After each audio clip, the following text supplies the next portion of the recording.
Hello everybody, welcome back to Texas Reloading Room. My name is Justin and today is Shop Shenanigans number 4. Alright, we're finally into the new year. Hopefully 2021 will treat us better than 2020. Today I wanted to go over this, my Precision Matthews PM940V PDF. This is the largest bench mill that they sell at Precision Matthews. I'm more going to talk about this as like milling in general, okay, not specifically doing a review or anything of this particular mill. Maybe one day I'll do that, but I'm still kind of working into it. Most of my experience has been with Bridgeport style knee mills where you crank down here and stuff like that. So anyway, let me bring you up a little bit. We'll talk about this mill, we'll talk about accessories and exactly what all is involved with it. I may talk briefly about some of the stuff on the table over here as well, because this all kind of goes together, okay? So what you see here is basically going to be everything from here to right here. Below that is 350 or 400 pounds worth of cast iron. That helps this thing sit a little bit better and be more stable on the floor. This is going to be your run-of-the-mill milling vise. This is a little bit smaller than a lot of the Kurtz you'll see. I think the Kurtz run between standard size 8 and 10 inches. This is a 6-inch jaw, which that's plenty good enough for what I'm doing with it. If I ever wanted to upgrade, I can, but there's a lot of other work holding options, such as these. These are also work holding tools, toe clamps and such, so I can get different heights off the table, etc., etc. One day you guys will see me use these in a video, I'm sure. Tools here for operating my drawbar. What the drawbar does is it goes down through the spindle like this, and it pulls a collet up and cinches it down around the tool. Let me grab a collet and a tool and I'll show you how that works. So right here I have a Kennametal, I believe this is a Harvey 2. It's a 4-flute carbide end mill in 3/8. So the cutting diameter is 3/8 and my shank is also 3/8. And then I have a Lindex 3/8 R8 collet. You can always tell R8 collets are generally a little bit taller than something like the ER32s or ER40s. Those are a little bit smaller, and yeah, so R8 collets are going to be the most common ones that you'll see on a mill like this. Now, for me to do this, what I'm going to do is put my collet in and I'm going to rotate it until I find where that key's at, and then it's going to come on up. So I'm going to bring the drawbar in almost all the way, and then put the tool in. Hand tighten until it's not going to just come out on its own. Now, not all of them are going to require 2 tools. Most of the ones that I've worked on, they've got a break right here, and you just use one wrench to tighten this up. But I need a spanner here and a socket on my drawbar itself. So now you don't need to wrench on these like crazy because you don't want to strip these threads. We're just taking that up into this collet and tightening it enough that it's not going to spin when it engages the work. So now that's nice and secure. Now the one thing I will add, as I said, I was using this as a Kennametal end mill. I think I actually paid like $42, $43 for this end mill. Really great price. Normally I think they're like $250. And I have seen the difference between this and cheaper end mills. And then Lindex collet. The Lindex collets run about $30 or $35 a piece, but I have tried cheaper collets. You know, you get a set of cheaper collets, like 15 collets on Amazon for $100. Guys, pass right on those. I did some run out tests and I was getting almost 1.5 thousandths of total indicated run out on the cheaper collets. This Lindex collet is getting about 2/10 of run out, which is not even 1/4 of a thousandth. So 2/10 of run out on a Lindex collet, way more than enough for what I need. So that's basically how you do these. I believe you can run R8 tooling from tiny all the way up to almost 1 inch, maybe even a little bit bigger than that. And then of course you've also got, I've got a drill chuck adapter in there too, which is a drill chuck attached to an R8 collet with a taper on it, so we can use that as well. I may go ahead and take you over to the toolbox just so you can look at my milling tools here in a minute, but we'll talk more about how to use this. I'm going to go ahead and power this up real quick. Now this particular one runs on single phase 220 power. I believe you can order these in 3-phase as well. There are other people who have done videos on this particular mill. The main difference between this one and the other ones that you're going to see is this is a variable speed mill, and I'll show you what that means. But I've got a 20 amp breaker on the wall in my breaker box and a square D interrupter switch with 30 amp fuses in it here on the wall. So if I do get a pulse of power, I'll trip fuses in here, and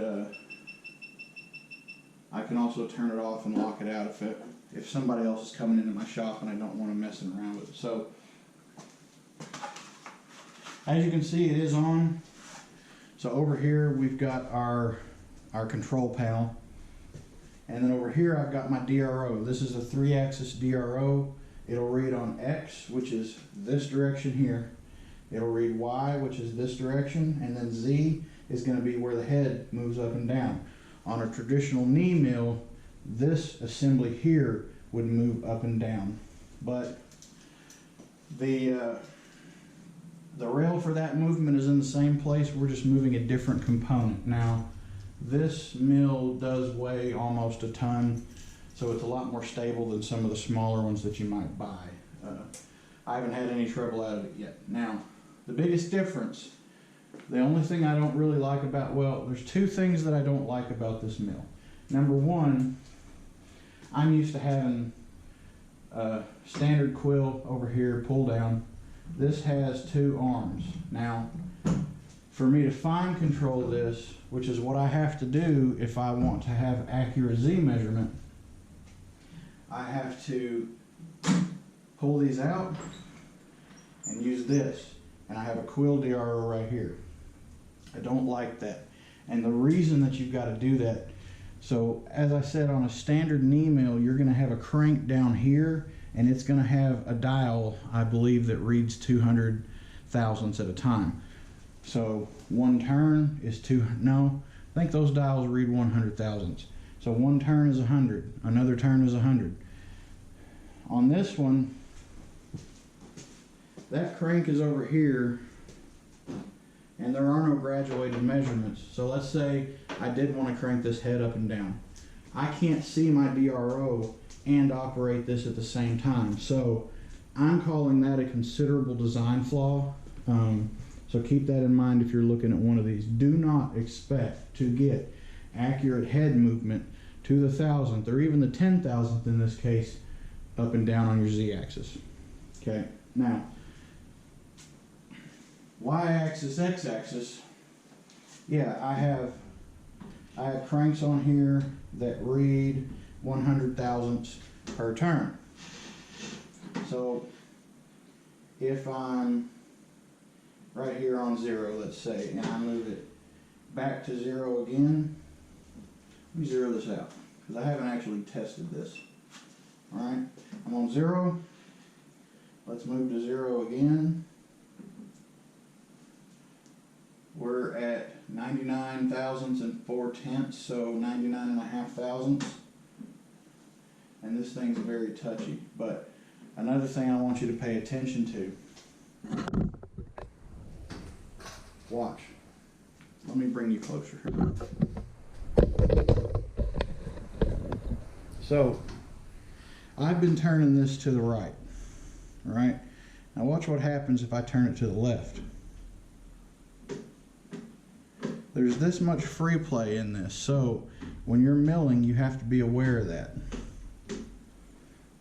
You're always going to want to turn one direction, and if you need to go back the other direction, you're going to have to come back and then take up your slack and come back around to the same direction you were going, okay? That's what they call backlash.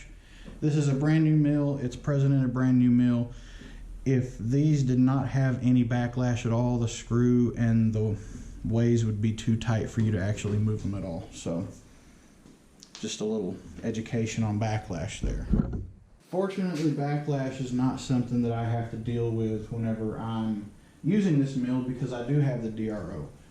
The DRO basically reads on a glass scale back here and precise enough measurements that this will read down to, I'd say I can get about 2/10 of accuracy on this. So split that thousandths measurement into 5. That's the accuracy I'm getting on my DRO. So I can read 4 digits on this. It's got 5 digits on there. I may change that because it's not accurate to 5 digits. Anyway, so let's go back over to the control panel here. Now we're talking about Z is up and down. If I want to actually move this head, I can either crank here or I can flip this switch. Now you're not going to have that option on most. Most of them are going to be manual Z only. And generally what I'll do is I'll use that to get it close. And then I'll turn this on and I'll use my fine down feed. I haven't tested the total accuracy of this yet. It's decent enough for what I'm doing with it. Okay. Now for X and Y, you've got these things. And these have set screws. I could tighten them down if I want to. I like them loose, that way I can just take them off. So let's start with X. Alright, so pretty much every mill that I've ever worked on, right turns, clockwise turns, are going to make it move away from you. That doesn't matter what side you're on. So if I'm turning this to the right and I had another one over there, it would be turning to the left. If I come over here and I were to turn it to the right, it would move away from me. So turning your crank to the right is going to make it move away from you. Turning to the left is going to make it come towards you. It's the same way here. Turning this to the right makes it move away from me, and turning it to the left makes it come towards me. I also have this.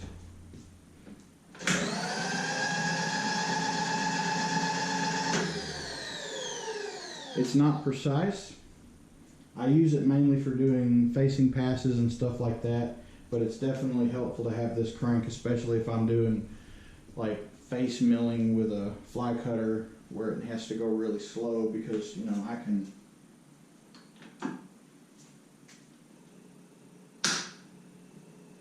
make this go as slow as I want. You guys are going to see a video come out later this week where I actually did some fly cutting, and I think I sped that piece of video up to 2,000% just to shorten it. So the fly cut that you see take maybe a couple seconds, took like 10 minutes. But it's great to have that power feed. So this Y-axis is going to be strictly manual. I can only do this, but that's alright. The Y-axis is pretty much always the axis with the smallest amount of movement. I think I've probably got about 9 or 10 inches of movement here, about 40 inches of movement here, maybe a little less than that. 25, 26 up and down. It does have limit switches here. I could probably measure the distance between the limit switches and subtract the trip, but those are going to be going away soon because I'm doing some conversions. Here's my X-axis locks. If I want to keep this table from moving in the X-axis, I can tighten those down. And now I can't turn this.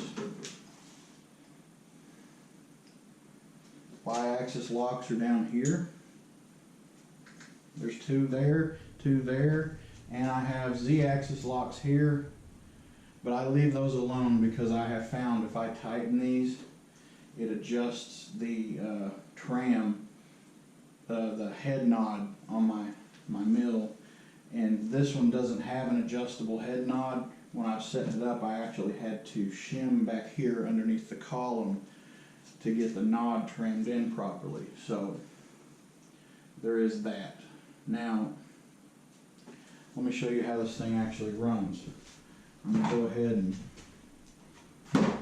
put this away. And this just stays right down there, easy access if I need it. So, the way this actually runs for this particular one, they're not all going to be the same. Most of the big knee mills, they're going to have a control right up here on the side of the head. This one just happens to be here. So I have right, left, that's going to give me the direction that I want it to turn. So if I hit right, it's going to start rotating like that. So basically, let me slow it down some.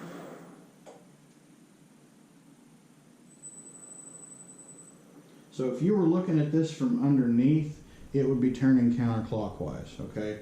Looking at it down, it's turning clockwise.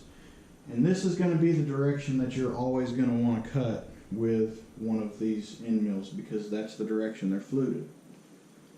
I'm sure there are some rare occasions where you may have end mills that are fluted for left-hand cutting. I know there's drill bits fluted for left-hand cutting, but let me grab an end mill and I'll show you what I'm talking about. This is a 1/2 inch Kennametal end mill. Now if we look at the face of this, you can see which direction those sharp points are and which way those flutes turn. So if we want to cut with this, it's going to have to turn this direction. Now looking down from the top, that's turning clockwise. Looking at it from the camera, it's turning counterclockwise. But pay attention to that. Make sure that you're cutting in the proper direction. On a bigger mill, it's just going to say forward and reverse. And forward is going to be the direction that you want to cut unless somebody has accidentally wired it backwards. This particular one runs on a computer. So there's a brain box back there in the back that kind of controls all of these functions. So the reason they call this a variable speed mill is because, let's say, right now it's not turning. I have engaged it to turn right. I can move this potentiometer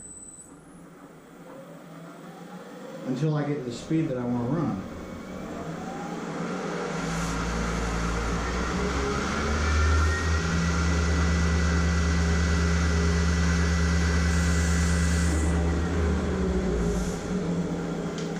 Hit stop and it'll stop. Now this thing will do between 60 and 5,000 RPM, which is great.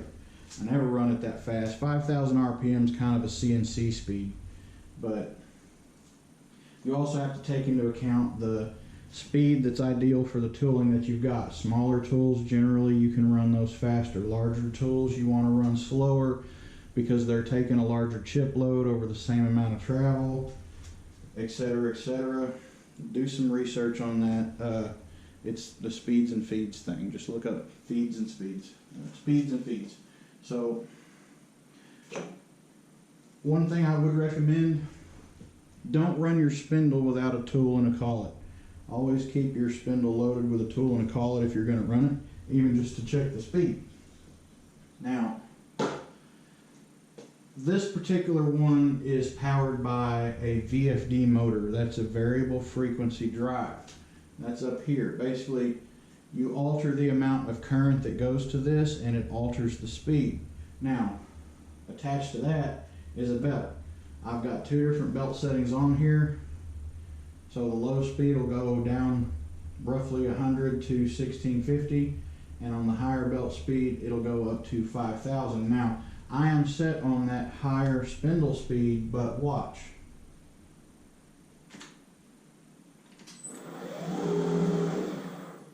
I'm going to stop it completely. Now I'm going to edge it up just till it starts turning. And I'm getting about 90 RPM right there. Now, there's no reason that I would ever run this slow, not unless I'm taking, let's say maybe if I had like a 4-inch or a 6-inch end mill or something in here, I might want to run it slow like this, but no, for the most part, on this 3/8, I'm going to keep it around, you know, somewhere like 1200, 1500 RPM. So, the other downside to something like this is that I can't power tap with it. And the reason that I can't power tap with it is because anytime I do power tapping on a traditional manual mill, I've got a switch up here so I can set my tap down on my hole, put a little bit of pressure on my quill, and I can just like that, on off, on off, on off. Here, I would have to find the lowest speed that I can and then go. Alright, so you guys may have seen the computer sitting right over there on top of that toolbox. That's not just a generic shop computer. I actually built that specifically to run CNC and my CAD CAM software. So that computer's got about $1,500 worth of hardware in it. Probably the best box that I've ever owned, but let's get to what it's going to do. So as you can see right here, these are several of the components for one axis of CNC. And this is not just a standard motor. Cut that out. This is not just a standard motor. This is actually a stepper motor. And what this does is it receives an electronic signal which tells it how many steps to take, and it's going to go and it's going to step over a certain number of steps to give me a certain movement across an axis. So I'm going to have one going on this axis here. I'm going to have another one going on this axis here, and then there's going to be a third one which goes up here behind this. Now, this is the drive motor for the spindle. Behind that, let me see if I can show you. There, you see that? That smaller motor there on the back is the one that actually moves the screw to make the head go up and down. Remember, I was saying that I really don't like not having precise control of the head movement. What this is going to do is give me precise control of the head movement. So now I'll have a stepper on there, and it'll turn that screw an exact number of degrees, and I can get precision movement up and down, which would really be nice to have because I've already got a glass scale measuring the movement on this, so I can see exactly how far it's going. So I'll have one on all three axes, and eventually I'll have another one as an A axis running a rotary head here. Basically kind of like the CNC version of a spindexer or dividing head.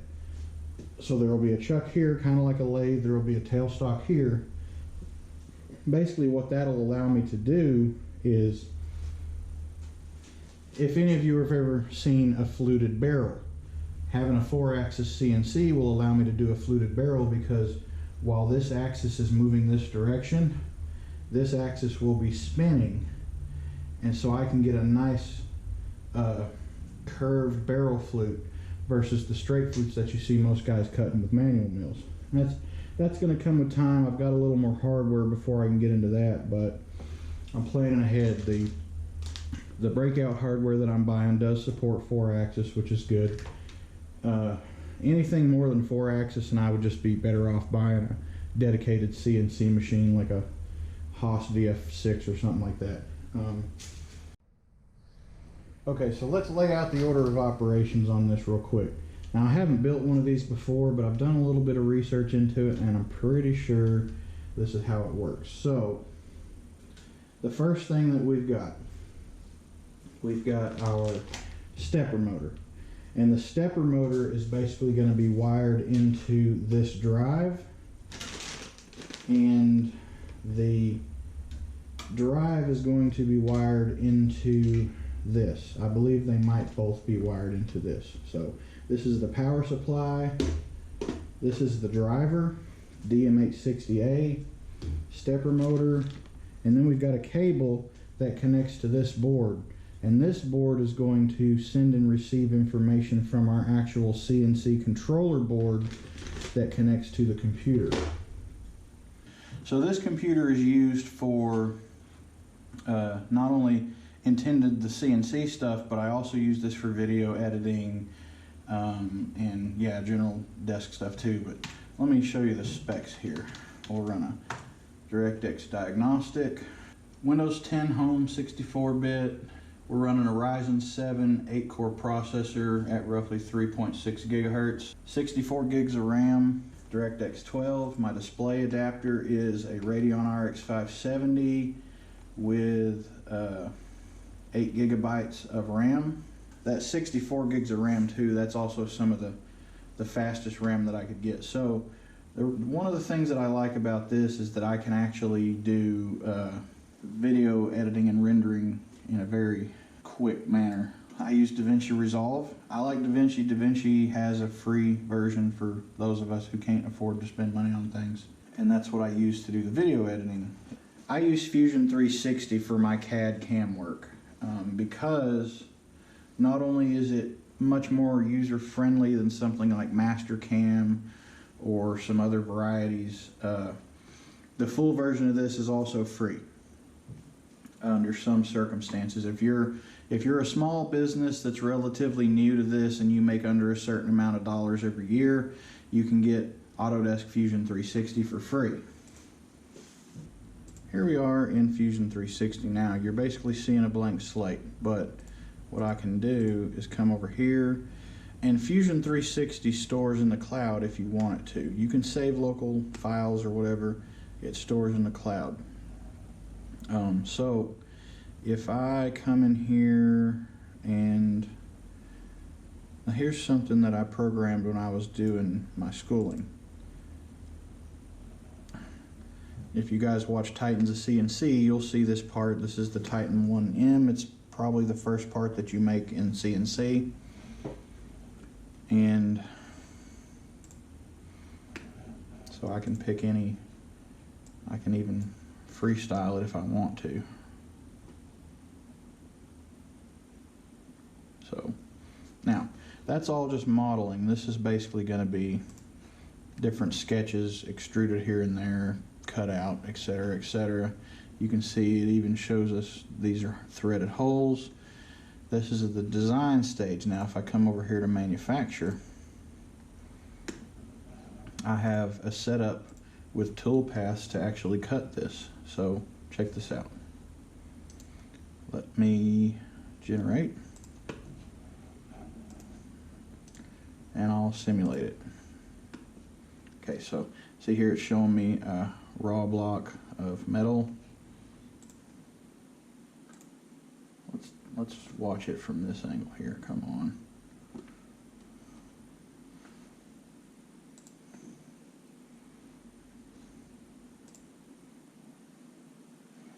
And you can test your tool pass here. It's going to show you if there's any areas that might be problems. Speed this up. So roughing operations, chamfer operations, these are peck drills, and then I think on this one we actually came in and did the tapping manually.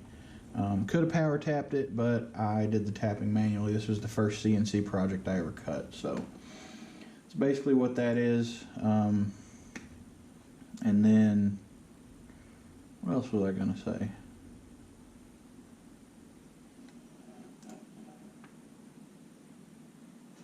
So yeah, after you do that and you verify that everything's good, you've got to pay attention to where your axes are and which directions they're going, and then you can actually come in here and post-process and export your G-code. So this will export the G-code, and you can run the G-code over to your to your actual machine software. For my machine, it's going to be running on Acorn CNC by Centroid. And so yeah, beautiful stuff.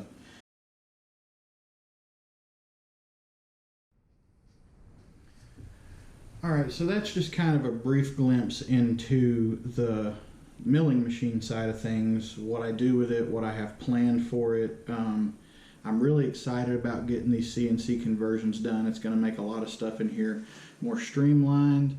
Basically, CNC means I can design a product one time and then get raw stock, put it in here, and press a play button.